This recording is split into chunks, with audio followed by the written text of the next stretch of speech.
इस कहानी के पीछे के तर्क को अगर आप समझ गए तो आपका मन काबू में हो सकता है। पहली बार जब इस कहानी को मैंने पढ़ा तो मुझे इसका तर्क समझ नहीं आया, लेकिन इसका भाव प्रेरणादायी है। एक बार महात्मा बुद्ध किसी नगर से गुजर रहे थे।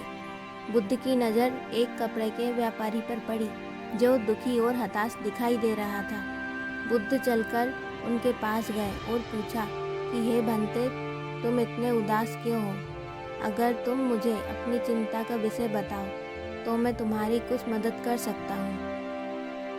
कपड़े के व्यापारी ने बुद्ध को प्रणाम किया और उनको अंदर बुलाया। उसी व्यापारी ने कहा कि जब से मेरी पत्नी की मृत्यु हुई है तब से मेरे घर पर मेरे छोटे बेटे की देखभाल वाला कोई नहीं है, इसलिए मैं हमेशा इसको अपनी दुकान पर लेकर आ जाता हूँ। लेकिन मेरी दुकान पर आने वाले हर ग्राहक की पगड़ी को उछाल कर फेंक देता है, कभी उनका झोला उठाकर बाहर फेंक देता है।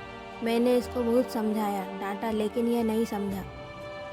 इसकी इन हरकतों की वजह से मेरे सारे ग्राहक खुद को अपमानित मानकर वापस चले जाते हैं। बुद्ध बोले, मैं तुम्हारी सहायता कर सकता हूँ, पर तुम मुझे वचन दो कि जो भी मैं करूँगा तुम उसमें दखल अंदाजी नहीं करोगे, ना ही कोई प्रश्न करोगे। व्यापारी बुद्ध को वचन दे देता है। अगले दिन बुद्ध एक पगड़ी पहनकर आए और एक ग्राहक की भांति आकर बैठ गए। व्यापारी का बेटा आया और बुद्ध की पगड़ी को उछाल दिया।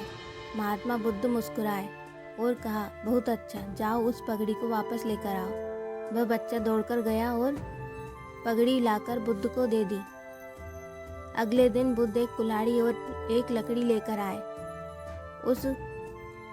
उस लड़के ने फिर से उस पगड़ी को उछाल दी।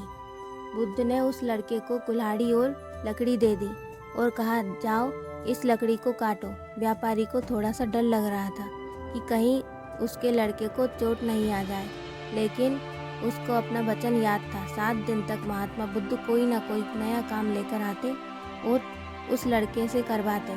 शीघ्र ही वह लड़का भूल गया कि उसको पगड़ी उछालनी है। महात्मा बुद्ध कोई ना कोई नया काम लेकर आते, उस लड़के से करवाते। शीघ्र ही वह लड़का भूल गया। व्यापारी बहुत खुश हुआ और बुद्ध को धन्यवाद दिया। मुझे पता है कि इस कहानी का और मन के वश को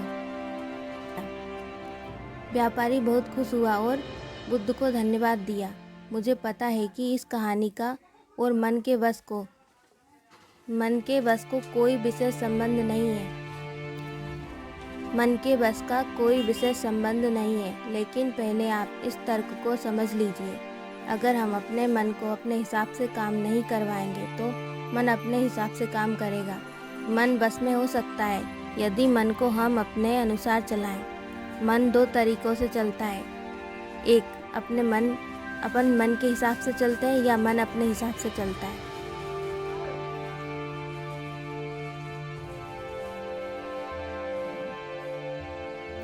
मन अपने हिसाब से काम करवा सकता है या हम अपने हिसाब से काम करवा सकते हैं। बुद्ध से मिलने से पहले उस लड़के का मन और दिमाग अपने हिसाब से नियंत्रित रूप से काम कर रहा था, लेकिन बुद्ध ने उस लड़के को अपने अनुसार काम करवाया, जिससे उसकी आदत बदल गई।